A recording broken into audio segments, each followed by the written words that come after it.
Caught the perfect moment, but it turned into a blur? With BeFunky's Deblur tool, it's easy to undo motion blur and bring your subject back into focus.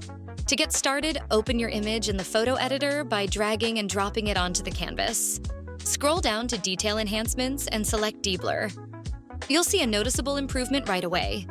Use the slider to compare the before and after of your photo in real time. By default, the tool opens in focus mode, which is ideal for fixing general softness. For motion blurs, switch to motion mode. It's specifically designed to correct blur caused by movement. And if your photo has a human subject, be sure to apply Recover Faces to enhance and clarify facial features instantly.